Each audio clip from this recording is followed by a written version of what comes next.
नीतीश कुमार को भी अपराधी की जरूरत है। तब तो आनंद मोहन जैसा बड़बोला नेता कि खुद के दीवाने वो हो गए। दीवाने हैं, बिल्कुल दीवाने हैं नीतीश कुमार। हैं। किस मामले में? 24 के अप्रैल मई के बाद उनको ये फेंक देंगे, क्योंकि परिणाम तो कुछ देंगे नहीं। मुर्गी अंडा देगी तब ना घर में रहेगी जी। अब मुर्गी जब अंडा नहीं देगी तो काट के उसको जो है चिकन बनाकर खा जाना है। ये अपराधियों को सत्ता में बैठे हुए लोग इस्तेमाल करते हैं और फिर जो है इस्तेमाल करके फेंक देते हैं। अब इनको कौन पूछने जाता है? तमिलनाडु के अंदर, कर्नाटका के अंदर, आंध्रा के अंदर, केरला के अंदर नीतीश कुमार को कौन पूछता है? बिहार में थर्ड क्लास की पार्टी, ये भी मान लिया मैं। हमारे साथ सीपीआईएम के विधायक हैं सत्येंद्र यादव, मांझी, बिहार से। नीतीश जी की सरकार में भी अपराधियों का बोलबाला रहा है, आज भी है। आज है, बिल्कुल है। अगर ये बात नहीं होता तो नीतीश जी की क्या मजबूरी है आनंद मोहन जैसा माफिया और अपराधी और सामंती शक्ति का दरवाजे पर बार बार जाना? पुरानी यारी है। तो मैं तो बात कह रहा हूँ, इनके साथ मिलकर लालू जी को हराते थे या हराते नहीं थे? मतलब एक ही बात तो मैं बोल दिया कि राजनीति 2023 की है, 21वीं सदी की राजनीति है, जहां पर अपराध का अब कोई जरूरत नहीं है। लेकिन इन नेताओं को दिमाग में क्या है कि अपराधी को भी इनको जरूरत है। नीतीश कुमार को भी अपराधी की जरूरत है। तब तो आनंद मोहन जैसा बड़बोला नेता कि खुद के दीवाने वो हो गए। दीवाने हैं, बिल्कुल दीवाने हैं नीतीश कुमार। हैं? किस मामले में? मैं तो कहा कि जेल से निकलना, निकालना कि निकालना हाँ, और दो बार उनके दरवाजा जाना, ये राजनीति के क्षेत्र के लिए अच्छा नहीं है। झुक जाना बिल्कुल। अब ये कितने लोग गिरते हैं इसका अनुमान लगाना मुश्किल है। आप तो साथे हैं नीतीश कुमार। मैं साथे हूं तो सच कहने में मुझे कोई गरेज नहीं पड़ेगी। वामपंथियों में यही चीज खासियत, खरा बोलते हैं। देखिए, लगे तो लगे। ये वामपंथी के या दक्षिणपंथी के जो भी कहना, मैं तो यही बात है, सच यही तो सच कहना पड़ेगा। और मैं कह रहा हूं, लोग देख रहे हैं, लोग कोई कह नहीं रहा है। चूंकि सत्ता के जो चाटुकार हैं वो मलाई चाटने में आनंदित हो रहे हैं, वो सच बता नहीं रहे हैं। और ये सब कुछ करने से जो सामंती जो ताकते हैं, मनुवादी जो ताकते हैं, पूंजीवादी जो ताकते हैं, उन ताकतों का तो समर्थन इंडिया गठबंधन को मिलने वाला नहीं है। इनके नेता को जितना चाटना है चाटते रहे, वो इनको पूरी तौर पर चाट जाएंगे। तालवा नहीं, इनको चाट जाएंगे। वो चाट जाएंगे, लेकिन इनको कुछ मिलने वाला नहीं है। नीतीश जी को कुछ नहीं मिलेगा। प्रधानमंत्री कैंडिडेट बने, ये प्रधानमंत्री कैंडिडेट बनेंगे, अच्छी बात है। क्योंकि बिहार के अंदर जो है दलित, पिछड़ा, अकलियत की मेजोरिटी है जो इंडिया गठबंधन को चाहती है इस देश के अंदर। और नीतीश जी अगर प्रधानमंत्री बनते हैं तो बहुत बड़ी बात नहीं है। आनंद मोहन गृह मंत्री बना देंगे। नहीं तो आनंद मोहन तो जेल से निकले, बनाए नहीं। अब वो गृह मंत्री बनाएंगे नहीं बनाएंगे, मैं इतना जरूर जानता हूं कि अपराधियों को सत्ता में बैठे हुए लोग इस्तेमाल करते हैं और फिर जो है इस्तेमाल करके फेंक देते हैं। होता रहा ये, किसी ने शाहबुद्दीन का इस्तेमाल किया, किसी ने पप्पू का इस्तेमाल, किसी ने आनंद मोहन का इस्तेमाल, किसी ने सुनील पांडे का इस्तेमाल किया, किसी ने ब्रह्मेश्वर मुखिया का इस्तेमाल किया।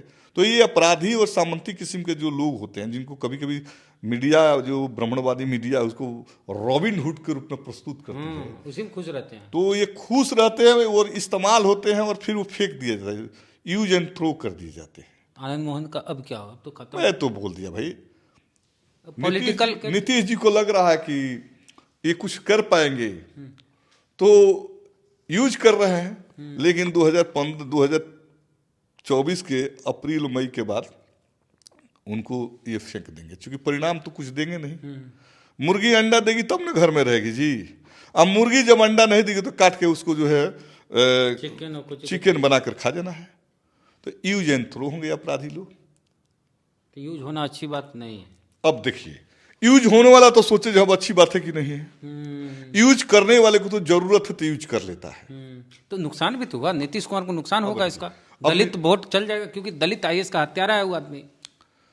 दलित वोट, यही तो दुर्भाग्यपूर्ण है कि दलित के हत्यारा दलित का नेता हो जाता है, यादव के हत्यारा यादव का नेता हो जाता है, राजपूत के हत्यारा राजपूत के नेता हो जाता है, और हत्यारा सब जातियों में प्रतिस्थापित हो जाता है। ये तो भारत की राजनीति की विडंबना है। ये जनता यह जान ले, यह बात समझ ले कि हमारे ही समुदाय के वो हत्यारा है तो एक वोट नहीं मिलेगी। लेकिन जनता की राजनीतिक चेतना का स्तर बहुत नीचे है। मानते हैं? बिल्कुल मैं मानता हूं कि राजनीतिक चेतना का स्तर नीचे है, और नीचे होने के चलते इसका इस्तेमाल जो है पूंजीवादी लोग बारीकी से अपने स्वार्थ के लिए कर रहे हैं। अच्छा, अब इंडिया में तो आप है ही हैं, नाराज रहिए, खुशे रहिए, चाहे नाराज रहिए, हैं तो नीतीश कुमार के साथ। जी, नीतीश कुमार के साथ नहीं है आप है ही हैं। मैं नीतीश कुमार हमारे साथ है कि मैं उनके साथ हूँ। नेशनल पार्टी हमारी न है, हाँ, तो उनको हमारे साथ न रहना है जी। बिहारवा में सर, बिहारवा तो भारत में न है जी, बिहारवा तो भारत में, तो हम भारत की पार्टी न है जी। कांग्रेस इस गठबंधन की बड़ी पार्टी है, मैं मानूंगा, लेकिन उसके बाद तो बड़ी पार्टी हम न है जी। हाँ। अब इनको कौन पूछने जाता है तमिलनाडु के अंदर, कर्नाटका के अंदर, आंध्रा के अंदर, केरला के अंदर? नीतीश कुमार को। हाँ, कौन पूछता है इनको? चाहे उनके सहयोगी को कोई पूछता है जी? ये बिहार में बड़ी पार्टी हो सकते हैं ना, वो हम थर्ड क्लास की पार्टी है बिहार में। बिहार में थर्ड क्लास की पार्टी, ये भी मान लिया मैं। लेकिन देश में जो कांग्रेस के बाद इंडिया गठबंधन सबसे बड़ी पार्टी तो हम न है, सीपीआईएम न है।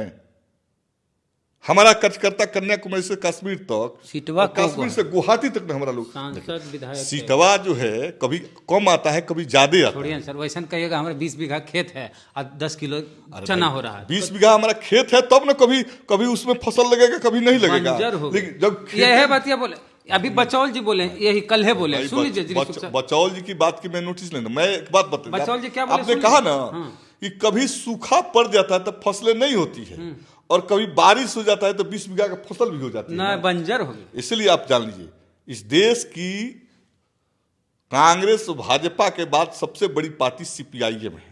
मुंह से बोलने से नहीं होगा। मैं बता रहा हूं, आप जान लीजिए ना विधायक हैं कि भारतीय, वैसे बसपा वाले कहेंगे हम भारतीय जनता पार्टी आज ना 300 से जीत रही है। अरे जब हम 50-60 सांसद जीते तो भारतीय जनता पार्टी 2 सीटें जीतती थी इस देश के अंदर। 89 से पहले 2 सीटें जीतती थी, और देश का पार्लियामेंट में हम सेकंड लार्जेस्ट पार्टी होते थे। इतिहास में नहीं जाना हमको, वर्तमान भविष्य में जाना। इतिहास ही भविष्य की भी बात बतलाता है कि आज भारतीय जनता पार्टी है तो कल हम होंगे सीपीआई, एकदम सीपीआईएम, वामपंथी की सरकार बनेगी, वामपंथी की सरकार बनेगी, वामपंथी प्रधानमंत्री बनेंगे, एकदम बनेंगे। अरे भाई, तो स्थिति तो आ गई थी ना, हमने नहीं लिया ना प्रधानमंत्री का पद। 1996 में देश ज्योति बसु के लिए प्रार्थना कर रहा था ना, वही मना कर दिए। हमारी पार्टी ने कहा कि हम सरकार में नहीं जाएंगे। ये तो हमारी खासियत रही, जब हम सरकार में नहीं गए। देश तो चाह रहा था हम प्रधानमंत्री बनना, तो वामपंथी भविष्य में इस देश के कमान संभालेंगे। इसीलिए मैंने बता दिया। पहले बंगाल में आ जाइए। मैं एक बात बता दिया, देखिए, पॉलिटिकल जो डिटोरिएशन इस देश के अंदर हो रहा है, पॉलिटिकल डिटोरिएशन जो इस देश के अंदर हो रहा है, ये बात साफ हो गई कि भारतीय जनता पार्टी के जेरक्स कॉपी बनकर कांग्रेस भाजपा का मुकाबला नहीं कर सकती। तो पूरी बातचीत देख के आपका क्या कहना बताइए कमेंट बॉक्स में। फेसबुक पे देख रहे हैं, पेज को लाइक फॉलो नहीं किए कर लीजिए। यूट्यूब पे देख रहे हैं, सब्सक्राइबर ने घंटी बजा कीजिए। जय भीम, जय भारत।